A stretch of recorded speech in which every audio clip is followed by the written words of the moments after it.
Fireside Yarns, bringing the classics to life. A Study in Scarlet, a Sherlock Holmes novel written by Sir Arthur Conan Doyle and read by Steve Boyce. Part 2, The Country of the Saints. Chapter 1, On the Great Alkali Plain. In the central portion of the great North American continent, there lies an arid and repulsive desert, which for many a long year served as a barrier against the advance of civilization. From the Sierra Nevada to Nebraska, and from the Yellowstone River in the north to the Colorado upon the south, is a region of desolation and silence. Nor is nature always in one mood throughout this grim district. It comprises snow-capped and lofty mountains, and dark and gloomy valleys. There are swift-flowing rivers, which dash through jagged canyons, and there are enormous plains, which in winter are white with snow, and in summer are grey with the saline alkali dust. They all preserve, however, the common characteristics of barrenness, inhospitality, and misery. There are no inhabitants of this land of despair. A band of Pawnees or of Blackfeet may occasionally traverse it in order to reach other hunting grounds, but the hardiest of the braves are glad to lose sight of those awesome plains, and to find themselves once more upon their prairies. The coyote skulks among the scrub, the buzzard flaps heavily through the air, and the clumsy grizzly bear lumbers through the dark ravines, and picks up such substance as it can among the rocks. These are the sole dwellers in the wilderness. In the whole world there can be no more dreary view than that from the northern slope of the Sierra Blanco. As far as the eye can reach stretches the great flat plainland, all dusted over with patches of alkali, and intersected by clumps of the dwarfish chaparral bushes. On the extreme verge of the horizon lie a long chain of mountain peaks, with their rugged summits flecked with snow. In this great stretch of country there is no sign of life, nor of anything appertaining to life. There is no bird in the steel-blue heaven, no movement upon the dull grey earth. Above all, there is absolute silence. Listen as one may, there is no shadow of a sound in all that mighty wilderness. Nothing but silence, complete and heart-subduing silence. It has been said there is nothing appertaining to life upon the broad plain. That is hardly true. Looking down from the Sierra Blanco, one sees a pathway traced out across the desert, which winds away and is lost in the extreme distance. It is rutted with wheels, and trodden down by the feet of many adventurers. Here and there are scattered white objects which glisten in the sun, and stand out against the dull deposit of alkali. Approach and examine them. They are bones, some large and coarse, others smaller and more delicate. The former have belonged to oxen, and the latter to men. For 1,500 miles one may trace this ghastly caravan route by these scattered remains of those who have fallen by the wayside. Looking down on this very scene, there stood upon the 4th of May, 1847, a solitary traveller. His appearance was such that he might have been the very genius or demon of the region. An observer would have found it difficult to say whether he was nearer to 40 or to 60. His face was lean and haggard, and the brown parchment-like skin was drawn tightly over the projecting bones. His long brown hair and beard were all flecked and dashed with white, His eyes were sunken in his head and burned with an unnatural luster, while the hand which grasped his rifle was hardly more fleshy than that of a skeleton. As he stood, he leaned upon his weapon for support, and yet his tall figure and the massive framework of his bones suggested a wiry and vigorous constitution.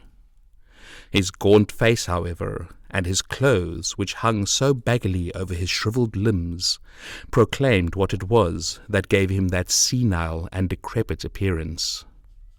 The man was dying from hunger and from thirst. He had toiled painfully down the ravine and on to this little elevation in the vain hope of seeing some signs of water. Now the great salt plain stretched before his eyes, and the distant belt of savage mountains, without a sign anywhere of plant or tree which might indicate the presence of moisture. In all that broad landscape there was no gleam of hope. North and east and west he looked with wild, questioning eyes, and then he realized that his wanderings had come to an end, and that there, on that barren crag, he was about to die. "Why not here, as well as in a feather bed 20 years hence?" he muttered, as he seated himself in the shelter of a boulder.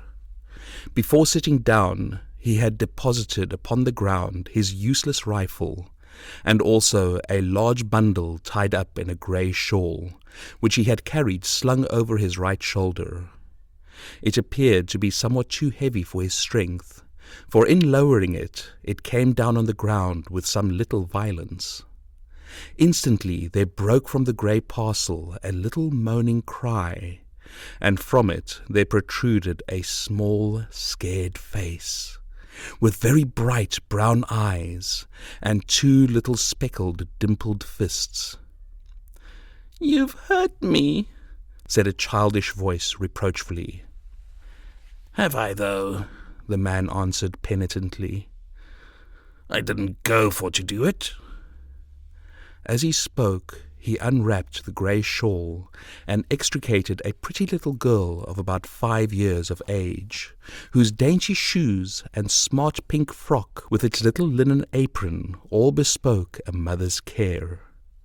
The child was pale and wan, but her healthy arms and legs showed that she had suffered less than her companion.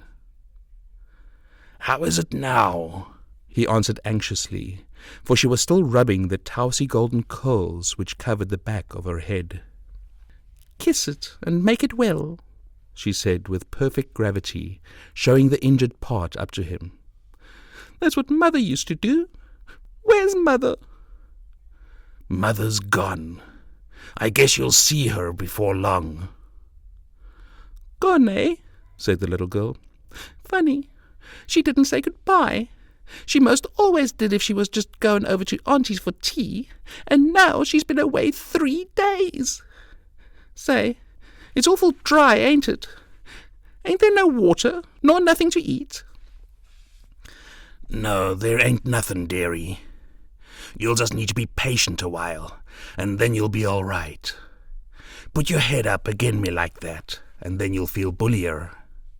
It ain't easy to talk when your lips is like leather, but I guess I'd best let you know how the cards lie. What's that you've got?"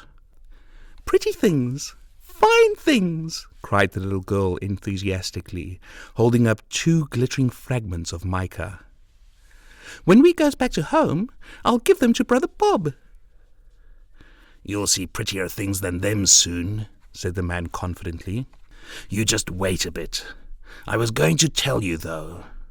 You remember when we left the river?" "Oh, yes." "Well, we reckoned we'd strike another river soon, d'ye see? But there was something wrong, compasses or map or something, and it didn't turn up. Water ran out, just except a little drop for the likes of you, and... "And you couldn't wash yourself," interrupted his companion gravely, staring up at his grimy visage. "No, nor drink.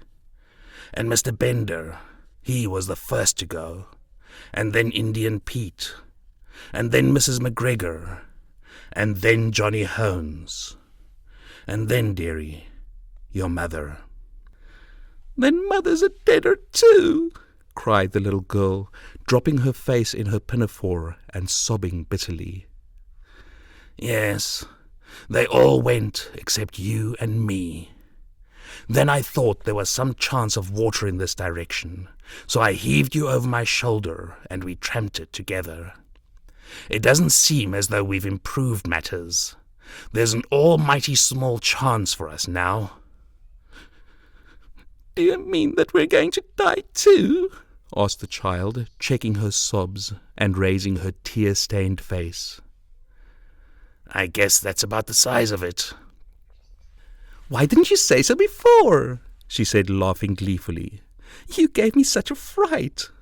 Why, of course, now as long as we die, we'll be with Mother again." "Yes, you will, dearie." "And you too. I'll tell her how awful good you've been. I'll bet she meets us at the door of heaven with a big pitcher of water and a lot of buckwheat cakes, hot and toasted on both sides, like Bob and me was fond of. How long will it be first?" "I don't know. Not very long." The man's eyes were fixed upon the northern horizon. In the blue vault of the heaven there had appeared 3 little specks, which increased in size every moment, so rapidly did they approach. They speedily resolved themselves into 3 large brown birds, which circled over the heads of the 2 wanderers, and then settled upon some rocks which overlooked them. They were buzzards, the vultures of the west, whose coming is the forerunner of death. "Cocks and hens!" cried the little girl gleefully, pointing at their ill-omened forms and clapping her hands to make them rise. "Say, did God make this country?" "In course he did," said her companion, rather startled by this unexpected question. "He made the country down in Illinois, and he made the Missouri," the little girl continued. "I guess somebody else made the country in these parts. It's not nearly so well done. They forgot the water and the trees." "And what would you think of offering a prayer?" the man asked diffidently. "It ain't night yet," she answered. "It don't matter. It ain't quite regular, but he won't mind that, you bet. You say over them ones that you used to say every night in the wagon when we was in the plains." "Why don't you say some yourself?" the child asked with wondering eyes. "I disremember them," he answered. "I hain't sent none since I was half the height of that gun. I guess it's never too late. You say them out, and I'll stand by and come in on the choruses." "Then you'll need to kneel down, and me too," she said, laying the shawl out for that purpose. "You've got to put your hands up like this. It makes you feel kind of good." It was a strange sight, had there been anything but the buzzards to see it. Side by side on the narrow shore knelt the 2 wanderers, the little prattling girl and the reckless, hardened adventurer. Her chubby face and his haggard, angular visage were both turned up to the cloudless heaven in heartfelt entreaty to that dread being with whom they were face to face, while the 2 voices, the one thin and clear, the other deep and harsh, united in the entreaty for mercy and forgiveness. The prayer finished, they resumed their seat in the shadow of the boulder until the child fell asleep, nestling upon the broad breast of her protector. He watched over her slumber for some time, but nature proved to be too strong for him. For 3 days and 3 nights he had allowed himself neither rest nor repose. Slowly the eyelids drooped over the tired eyes, and the head sunk lower and lower upon the breast, until the man's grizzled beard was mixed with the golden tresses of his companion, and both slept the same deep and dreamless slumber. Had the wanderer remained awake for another half-hour, a strange sight would have met his eyes. Far away on the extreme verge of the Alkali plain, there rose up a little spray of dust, very slight at first, and hardly to be distinguished from the mists of the distance, but gradually growing higher and broader until it formed a solid, well-defined cloud. This cloud continued to increase in size until it became evident that it could only be raised by a great multitude of moving creatures. In more fertile spots, the observer would have come to the conclusion that one of those great herds of bisons which graze upon the prairie land was approaching him. This was obviously impossible in these arid wilds. As the whirl of dust drew nearer to the solitary bluff upon which the two castaways were reposing, the canvas-covered tilts of wagons and the figures of armed horsemen began to show up through the haze, and the apparition revealed itself as being a great caravan upon its journey to the west.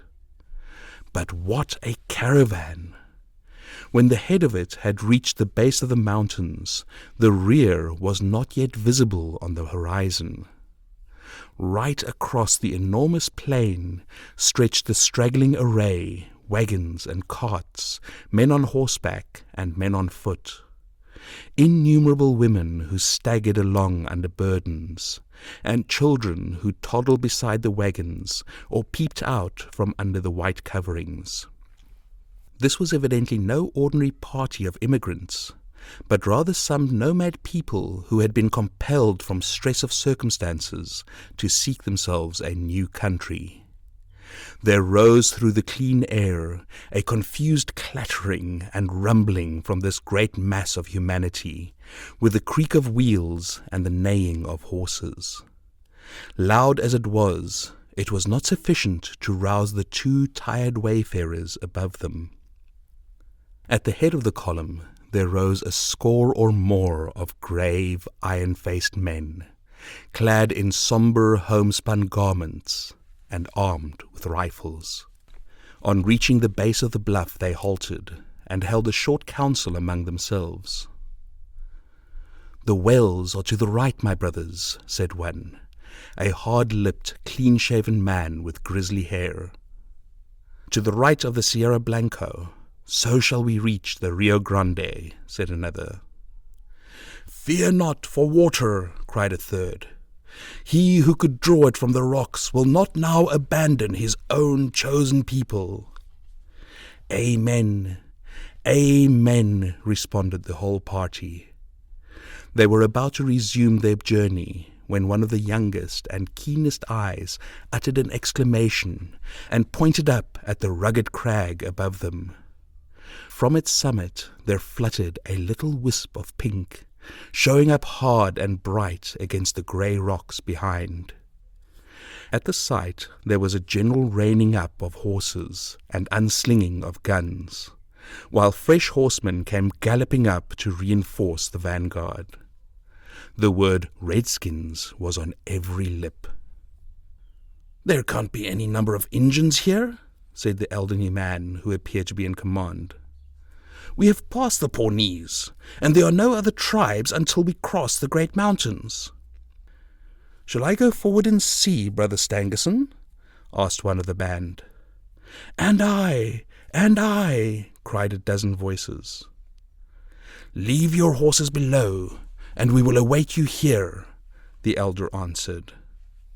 In a moment the young fellows had dismounted, fastened their horses, and were ascending the precipitous slope which led up to the object which had excited their curiosity. They advanced rapidly and noiselessly, with the confidence and dexterity of practised scouts. The watchers from the plain below could see them flit from rock to rock until their figures stood out against the skyline. The young man who had first given the alarm was leading them.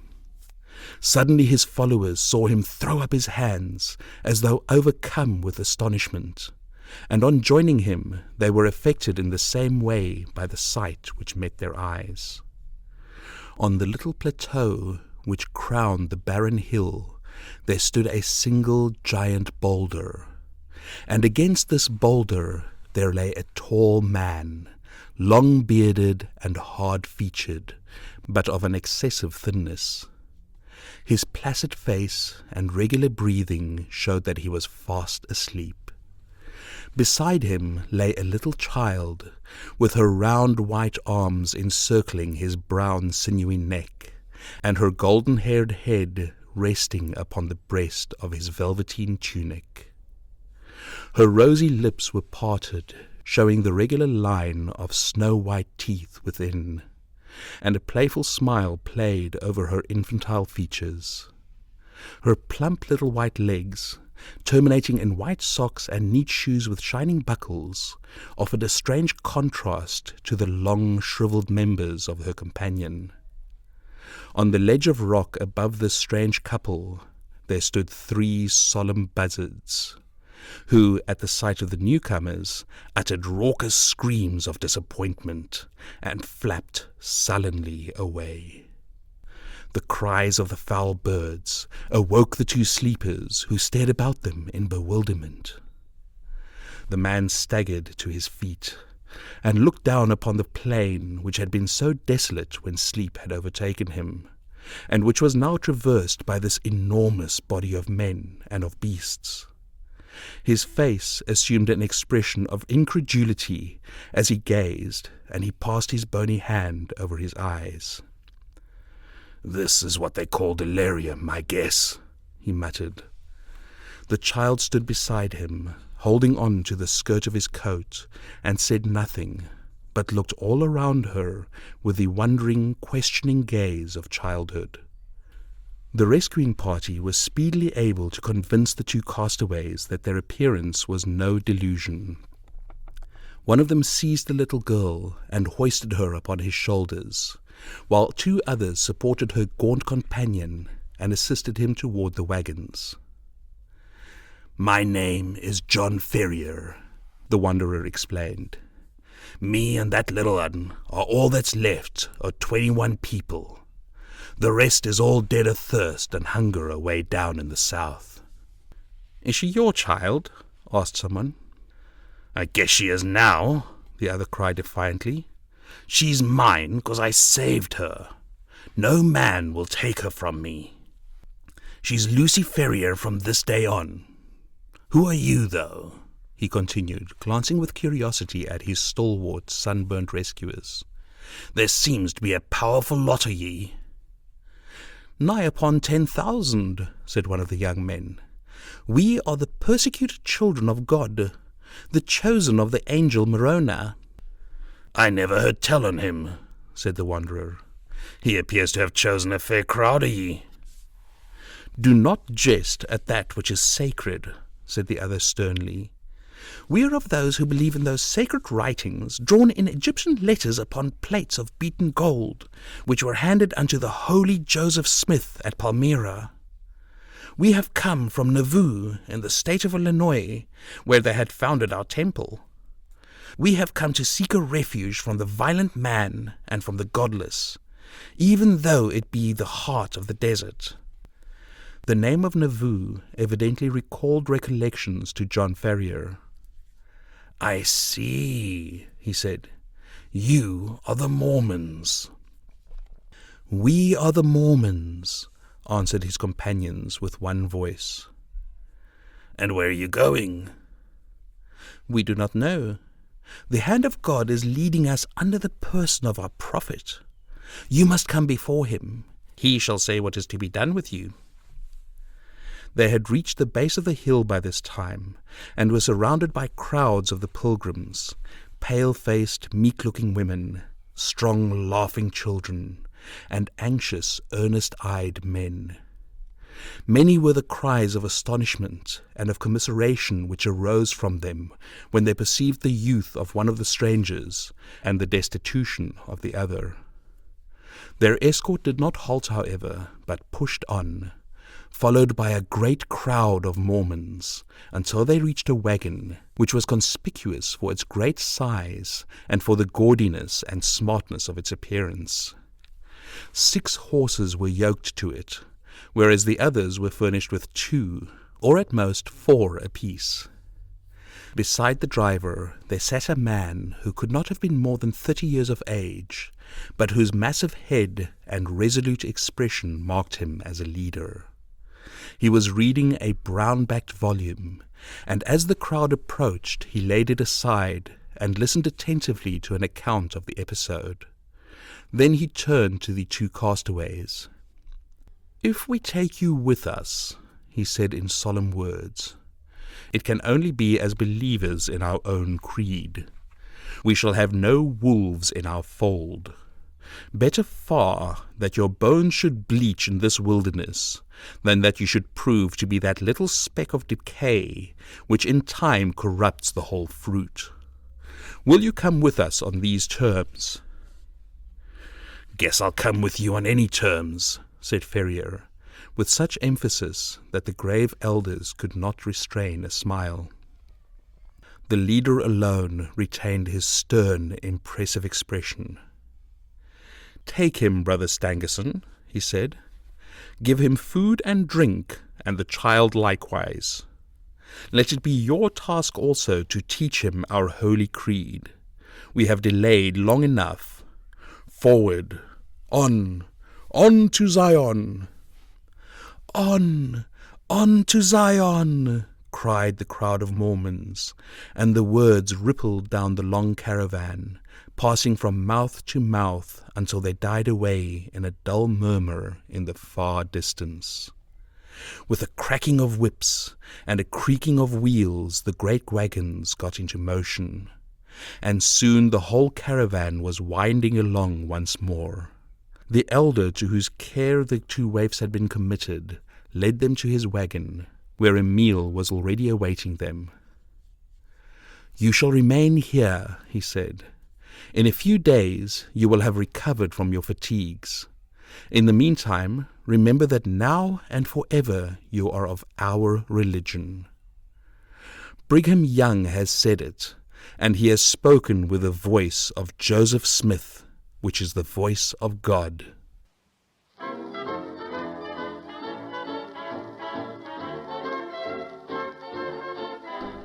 If you enjoyed this yarn, please like and subscribe to be notified of any new yarns that might come your way.